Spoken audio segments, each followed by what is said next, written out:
Good evening. Hello. Hope you had a good week. And it's been a very varied week, I know, for a lot of people. Around here, we've had glorious days of spring, and then I was enjoying some photos yesterday taken by one of our friends who's an artist who goes out walking a lot, and they found themselves walking in snow. We never really get snow down where we are on the moor, but I hope you had a good week. I want to talk tonight about something which, well, it's going to start with a bit of a personal story. And before I tell this story, I want to say that it's very easy to misconstrue what people intend because we don't get the whole picture, particularly when we catch a snapshot of somebody dealing with a community or group of people that they deal with 24/7, and we get to catch a little glimpse. But I was listening the other evening, just out of curiosity, really, to a good friend of mine who was addressing a school assembly. And because it was a big school assembly, it was a start of term or one of those. I think it was from the start of this term. It's just, with everybody coming back after Christmas.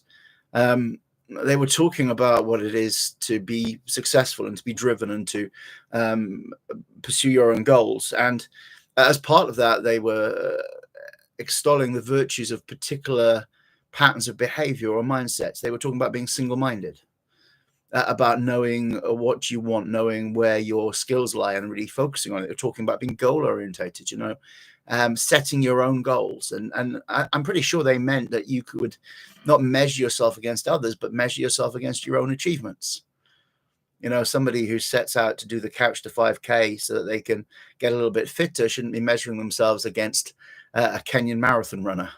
You're not aiming for the same things. And I'm sure that's what they meant. But in the end, I counted the key things they said. And the list is this: single-minded, goal-orientated, dedicated, disruptive. That is to say, you get what you need and don't care too much about the impact it has. Other people should be pursuing their goals.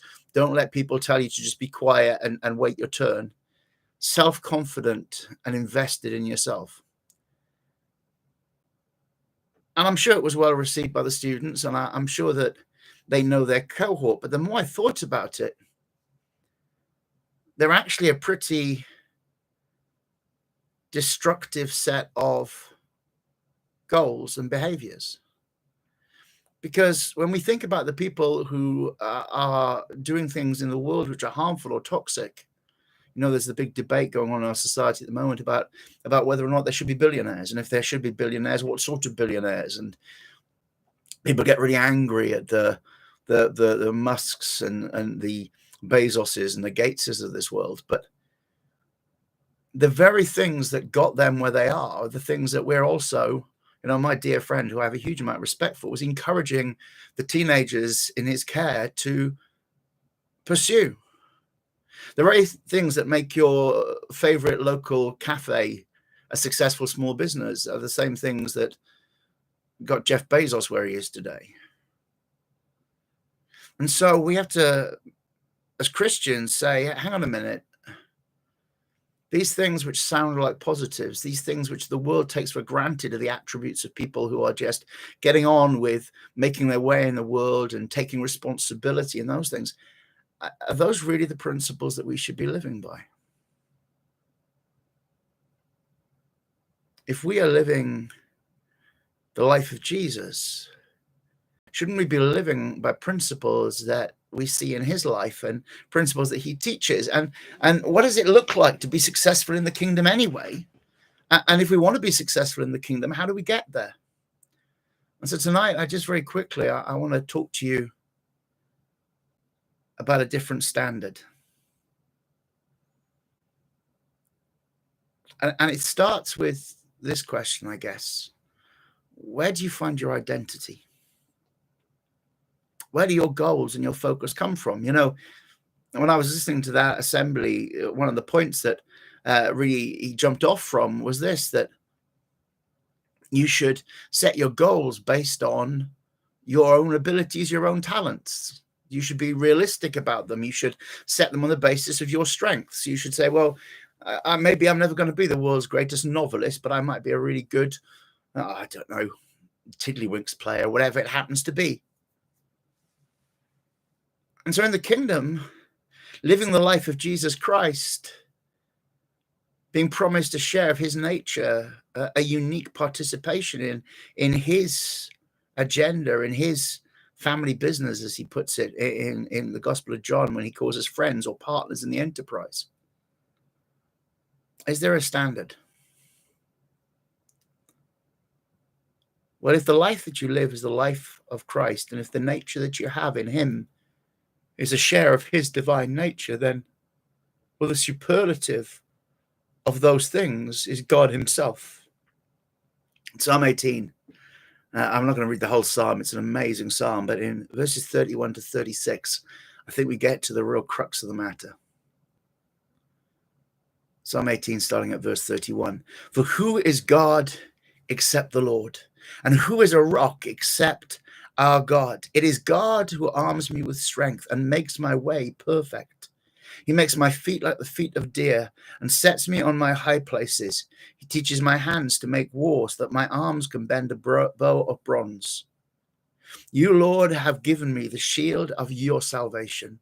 Your right hand has held me up. Your gentleness has made me great. You enlarged my path under me so that my feet did not slip. For who is God except the Lord? You know, if I set my own goals by my own standards, there's always an allowance made there. There's something made, you know. I still chuckle at the fact that for Christmas, Liz and Ned bought me a BMX. Thankfully, I have a very, very dear friend in Harvest Folk. Harvest Folk know him. Jay also, who's a little bit older than me, just by a couple of years, also got a BMX for Christmas. So we're the two oldest BMXers in town.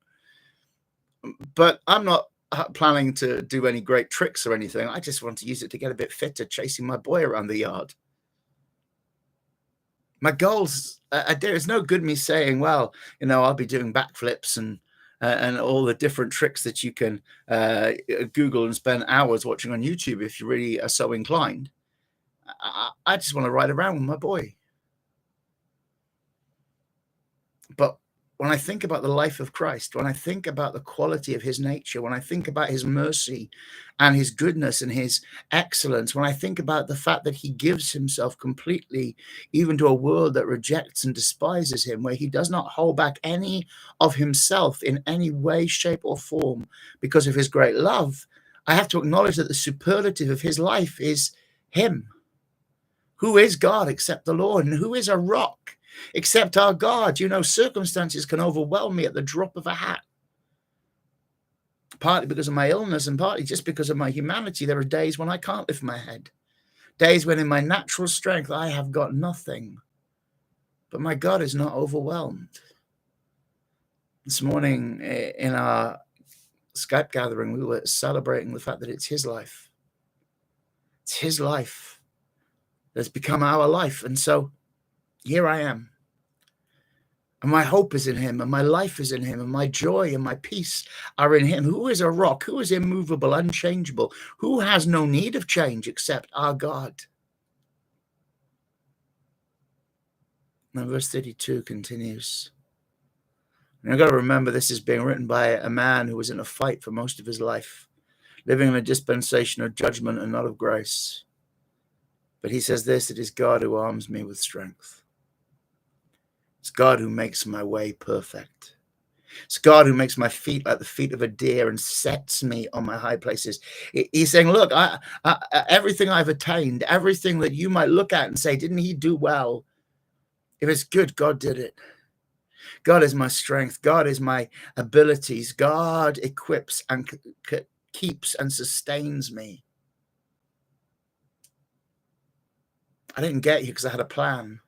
I didn't get here because I was able to execute somebody else's plan, not even God's plan. It wasn't that I was able to bring it about or make it happen. I wasn't appointed because I had strength. I wasn't anointed for the task because I had ability or because I had experience or because people already credited me with it. No, no, no. It is God who arms me with strength. With God, all things are possible. Without him, nothing is. So instead of looking at myself, instead of considering my abilities and my goals and my attributes, or what I appear in my mind to be set up to achieve, I need to say, God, make me who you are, and do in me the things that only you can do.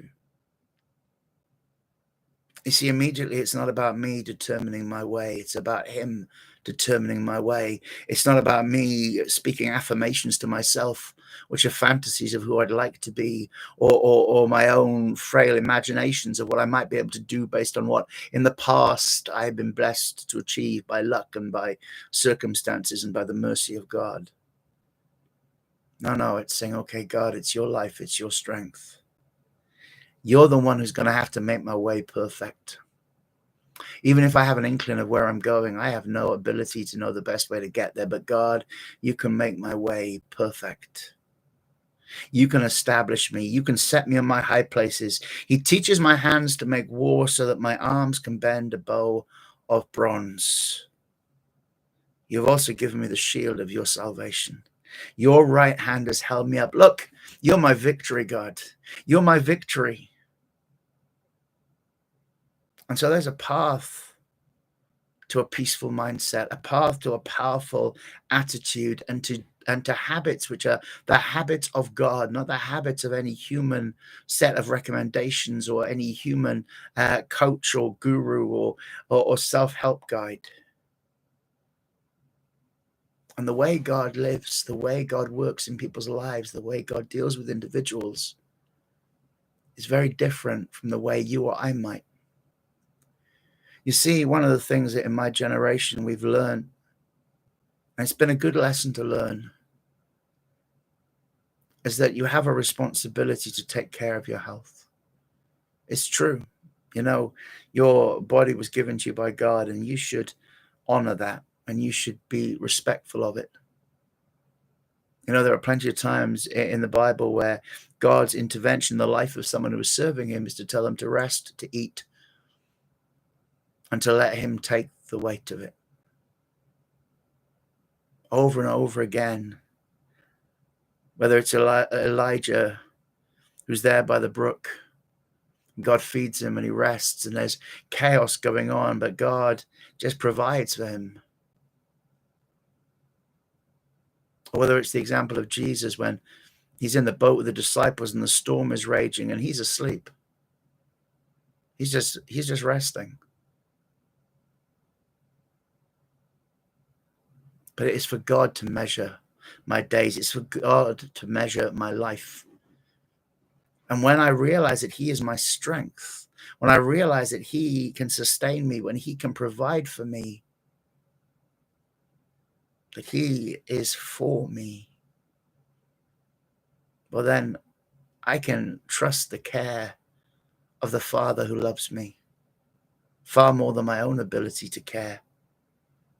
And a few years back, there was a particular situation that I was dealing with, and an old friend of mine became aware of what was happening, and they'd been praying for me, and was genuinely concerned. So they got in touch, and they just wanted to say to me, look, you know, you shouldn't take responsibility for the impact that you have on somebody if the triggers or the wounds that they are suffering are self-inflicted. You know, you didn't do this. You didn't bring it about. It's not on you.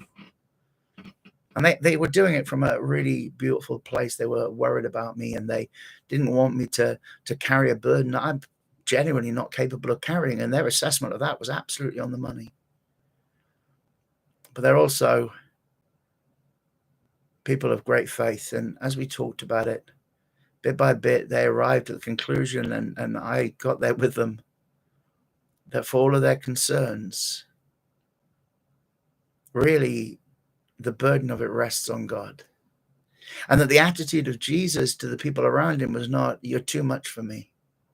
When the crowds have been hounding him for weeks, and he can't get a moment to himself, and every place he goes, the crowd gathers. And at one point, there's just the crush is so great that there's a good chance that they'll just drive him into the sea so as to get in a boat to establish a little bit of distance so that he can get some control over the crowd in just a practical caring for the crowd sort of way. And so his disciples are worried about him, and his siblings are worried about him, and so they go and get his mother in the hope that maybe that will slow him down. And he says, my meat is to do the will of him who sent me and to finish the work.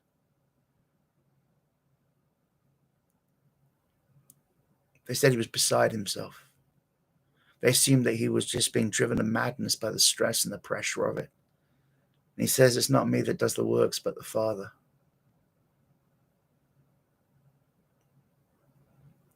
The more I think about those verses in Psalm 18, the more convinced I am that Jesus' pattern is only possible for us because the life we have is his life, but it is possible. And it's not a life where we have to pursue things the way the world does, where things which actually could become really selfish and toxic and alienating to others. We don't have to live that way. We don't have to guard ourselves and measure our days in the way that others might, because our time is his and our strength is his and our purpose is his. And he calls us to the light yoke and the easy burden of walking with him.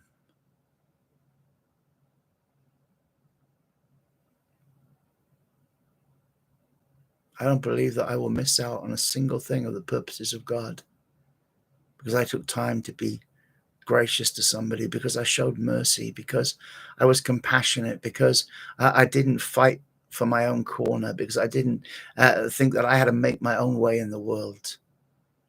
Jesus is my way, not just my way into heaven, not just my way out of guilt and shame, not just my way for forgiveness or any of those things. Jesus is also, he's also my way to live, my way to care for others, my way to engage with the world around me, the only way I will ever walk so that people see who he is making me.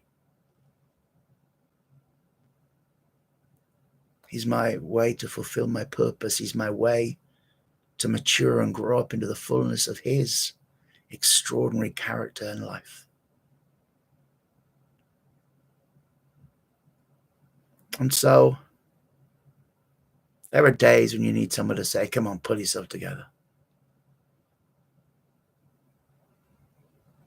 But really, deep down, those of us who trust Jesus need to be doing is trusting him, seeking him, and allowing his character to manifest in us.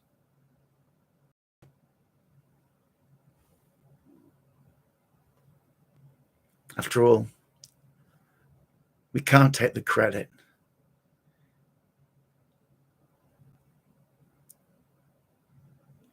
For who is God except the Lord? And who is a rock except our God? It is God who arms me with strength and makes my way perfect. He makes my feet like the feet of deer and sets me on my high places. He teaches my hands to make war so that my arms can bend a bow of bronze. Oh Lord, you have given me the shield of your salvation. Your right hand has held me up. Your gentleness has made me great. You enlarged my path under me so that my feet did not slip. When I set my own goals and my own approach, when I become focused in on what I need or what I have to do, when I take responsibility for my own self-care and say, well, I've got to look out for number one, I'm not exhibiting his life. I'm not relying on his goodness. I'm not resting in his promises. I'm not living under the light yoke and the easy burden. I'm not.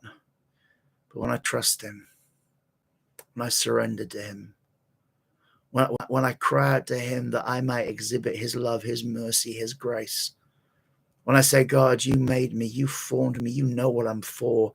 God, I'm sure that you'll get me there. When my highest desire and my total focus is his character and life, and I allow him to take care of the rest of it.